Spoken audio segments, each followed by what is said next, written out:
नमस्कार दोस्तों, हम हैं राजकुमार और आज मैं आपको एक ऐसे व्यक्ति से मिलवाऊंगा। नाम है अतः सिंह संधू और काम कर रहे हैं भारतीय जनता पार्टी के कार्यकर्ता के तौर पर भी काम करते हुए, एडवोकेट हैं पेशे से। और उसके अलावा जो गुमनाम लोग हैं, आज़ाद हिंद फौज में जिन लोगों ने काम किया है उनके लिए काम करते हैं। मैं उन्हीं से कहूँगा कि अपना परिचय दें। ये राजकुमार जी, पिछले कई वर्षों से जब मैं गुड़गांव में मैं करनाल का रहने वाला हूं, मुझे गुड़गांव की इस कर्म भूमि में काम करने का मौका मिला। तो ज़्यादातर शहीद परिवार और सत्ताशाली परिवारों के साथ मुझे जुड़ने का मौका मिला। गुड़गांव में जगराम जी और भागमल यादव दो लोग ऐसे थे जिन्होंने नेताजी की टीम में काम किया। उनको अस्थियों को कंधा देने का भी सौभाग्य मुझे प्राप्त है, दोनों सत्ता सेनानियों की। उनसे मैं लगातार मिलता रहता था, नेताजी के बारे में अक्सर पूछता रहता, नेताजी के क्या काम थे। तो उन्होंने एक बार मुझे बताया, बर्लिन में नेताजी एक टेंट में थे और सिपाहियों की ड्यूटी होती थी, जैसे मोर्चे पे जगह जगह बाहर खड़े होते थे। तो एक सिपाही थे, हरियाणा के सिपाही थे वो। नेताजी ने उनसे पूछा, जवान तुम्हारी निक्कर कहाँ है? निक्कर पहनते थे जवान उस फौजी से, और निक्कर पे पैबंद लगे हुए थे। तो उसने कहा, भाई तुम्हारी नई निक्कर कहाँ है? तो उस जवान ने कहा, नेताजी जब आपने कहा था जब देश आज़ाद होगा जब नई निक्कर पहनेंगे, तो नई निक्कर तो मैंने रखी है, लेकिन देश लाल किले पर पहनने के लिए रखी है। तो कितना जुनून था देश की आज़ादी में, उन लोगों को देश आज़ाद हो तो जश्न को मनाएं। और उस आज़ादी का जो सपना था उन लोगों को, उस सपने में आज हम पूरा देश एंजॉय कर रहा है। पूरा देश आज खुश है। देश जब आज़ाद हुआ, आज 75वां अमृत महोत्सव भारतीय जनता पार्टी की सरकार मना रही है। और वो गुमनाम जो परिवार है, जिन्होंने शहीद हो, स्वतंत्रता सेनानी हो, उनको याद करके हम वो सपना पूरा कर रही है। आज स्वतंत्रता सेनानी उत्तराधिकारी समिति ने या नेताजी की जो आज़ाद हिंद फौज उसका स्थापना दिवस पर मनाया गया। बहुत भव्य प्रोग्राम था। बहुत शहीद परिवारों से, स्वतंत्रता सेनानी परिवारों को मुझे भी मिलने का मौका मिला। मैं तो ये कहूँगा, लोग अगर मुझे पूछेंगे कि आपने नेताजी को देखा, मैंने कहा बिल्कुल देखा। आज जो नेताजी के दोस्त या उनकी टीम के लोग हमारे बीच में थे, माधवन जी, उनकी शक्ल देख करके, उनकी मूर्त देख करके मैंने नेताजी के दर्शन किए। आज मैं सौभाग्यशाली हूँ। देखिए, मैं उस परिवार से बिलोंग रखता हूँ जिन्हें शहीद परिवारों के लिए काफ़ी लंबे समय से काम किया। शहीद आजम भगत सिंह का पूरे परिवार से मेरा व्यक्तिगत, और चंद्रशेखर आज़ाद के परिवार से मेरे व्यक्तिगत संबंध रहे हैं। कितनी बार हमने गुड़गांव और जगह जगह बुला करके उन परिवारों को सम्मान करने का मुझे सौभाग्य प्राप्त होता है। लेकिन देश की सरकारों में एक कहूँगा, जितने भी शहीद परिवार हैं उनको सरकारों ने कुछ नहीं दिया। कम से कम उनको राज्यसभा से सांसद बना करके, केंद्र में मंत्री, क्योंकि कोटा होता है, उनको सम्मान दिया जा सकता है। देखिए, मैं शहीद आजम भगत सिंह का परिवार देश की आज़ादी से पहले बहुत समृद्ध परिवार था। बहुत बड़े परिवार से संबंध रखते थे शहीद आजम भगत सिंह। उनके दादाजी जर्नैल थे महाराणा रणजीत सिंह की सेना में। भगत सिंह के पिताजी सरदार, उन्होंने भी देश की आज़ादी में बहुत काम किया। चाचा अजीत सिंह, चाचा शरण सिंह, जिन देश की आज़ादी में सब कुछ न्यौछावर कर दिया। अकेले भगत सिंह का परिवार की तो बहुत बड़ी इतिहास है देश की आज़ादी में। देखिए, शहीद आजम भगत सिंह का परिवार फरीदाबाद में रहता है, कुछ परिवार सहारनपुर में रहता है। तो उन परिवारों से मैं व्यक्तिगत परिवार में शादी में आता जाता रहा हूँ। उन परिवार के पास कुछ नहीं है। शहीद आजम भगत सिंह के नाम से फरीदाबाद में कॉलेज है, NIT 3 में। उस परिवार कॉलेज के कोई ज़्यादा सरकारों ने हेल्प नहीं की।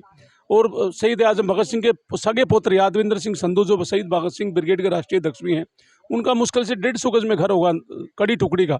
और नहीं तो वो भी अगर देश में जैसे देश भ्रष्टाचार के कारण जो लोग उद्योगपति बड़े बड़े घराने अमीर हो गए, तो वो भी हो सकते थे। लेकिन उनके अंदर ज़मीर था। अपने ज़मीर को उन्होंने अपने अंदर संजोए रखा, जिंदा रखा, और कोई गलत काम नहीं किया। और मेहनत से ही शहीद आजम भगत सिंह की जो याद थी, जो उनका सपना था युवाओं से दोस्ती का जो सपना था उनको जिंदा रखने का काम किया। ये मैं शहीद आजम भगत सिंह के परिवार को, और चंद्रशेखर के परिवार के लोग भी गुड़गांव में आते रहते हैं। अशफाकुल्ला खां के परिवार भी लोग गुड़गांव में आते रहते हैं। सुखदेव का परिवार और राजगुरु का परिवार से मेरे व्यक्तिगत संबंध है, उनके पास ही मैं जाता रहा हूँ। उन परिवारों की अगर कुर्बानी पड़ोगे तो उनको भुला नहीं जा सकता। देश की जो पिछली सरकार थी, उन्होंने कहा था भाई चरखे से आज़ादी मिली, चरखे से आज़ादी नहीं मिली। 7 लाख लोगों ने शहादत दी है देश की आज़ादी में। हम तो ये कहते हैं हम उनके वंशज हैं। और आज मैं तो युवाओं से कहूँगा कि देश की आज़ादी जिन्होंने काम किया उसको पढ़ना चाहिए युवाओं को। आजकल का हमारा युवा जो पश्चिमी सभ्यता की तरफ, वेस्टर्न कल्चर की तरफ जा रहा है, वो बड़ी दुखद बात है। आज देश में नशे की तरफ हमारा युवा जा रहा है। युवाओं को, शहीदों को, देश की आज़ादी में महान क्रांतिकारियों को पढ़ना चाहिए ताकि उनकी सीख से देश को नए भारत का निर्माण हो सके। अच्छा, सुभाष चंद्र बोस जी को बड़ा सम्मान मिला है, क्योंकि पुरानी सरकारों की यदि बात की जाए संधू साहब, तो डरते थे उनका नाम लेने में कि कहीं ऐसा ना हो कि विदेशों में हमारे रिश्ते ख़त्म हो जाएं, हमारे रिश्ते ख़राब हो जाएं। लेकिन इस सरकार ने एक पहल तो ज़रूर की है कि इंडिया गेट पे उन्हें स्थापित किया है। देखिए, ये मैं देश के प्रधानमंत्री मोदी जी और बीजेपी सरकार का धन्यवाद करूंगा। पिछली 26 जनवरी में जितने आईएनए के नेताजी के साथ जो स्वतंत्रता सेनानी थे, उनको एक अपने साथ उनकी ड्रेस के साथ, प्रॉपर ड्रेस के साथ बैठा करके और उस परेड में शामिल किया था। तो ये कुछ देश के छोटी बात नहीं थी, बहुत बड़ी बात थी। मैं थोड़ा आपको पिछली तरफ याद दिलाना चाहूँगा। राजा महेंद्र प्रताप का आपने नाम सुना होगा। राजा महेंद्र प्रताप ने 32 साल विदेशों में गुजारे हैं देश को आज़ाद करने के लिए। और आज़ाद हिंद फौज की जो स्थापना, जो इसका हम बार बार नाम लेते, जो नेताजी ने जिसकी कमांड करी, ये राजा महेंद्र प्रताप की देन थी। उन्होंने सबसे पहले आज़ाद हिंद सरकार विदेश में बनाई और उसको संचालन किया। खुद उसके वो भी बने थे, राष्ट्रपति। हाँ, उसके सर्वे सर्वा रहे और उसी उसी सोच को अभी अलीगढ़ में शायद उन्हीं के नाम पे। बिल्कुल बिल्कुल। आज उनका नाम कांग्रेस की सरकार ने 70 साल तक नहीं लिया। आज माननीय मोदी जी ने उनके नाम से यूनिवर्सिटी बनाने का काम किया।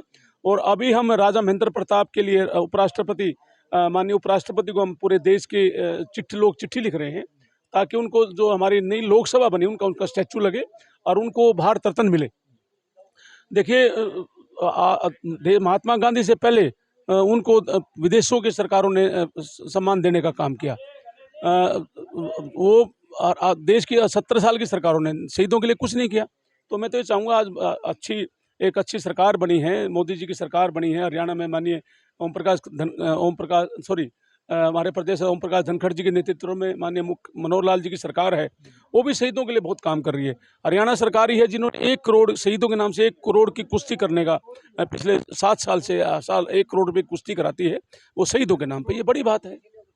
समाज में यदि आप समाज सेवा कर रहे हैं तो आपकी नैतिक जिम्मेदारी है कि समाज के लिए कुछ गंभीर कीजिए, जैसे ये लोग कर रहे हैं। आज के इस एपिसोड में इतना ही। फिर एक शख्सियत के साथ मिलेंगे। नमस्ते।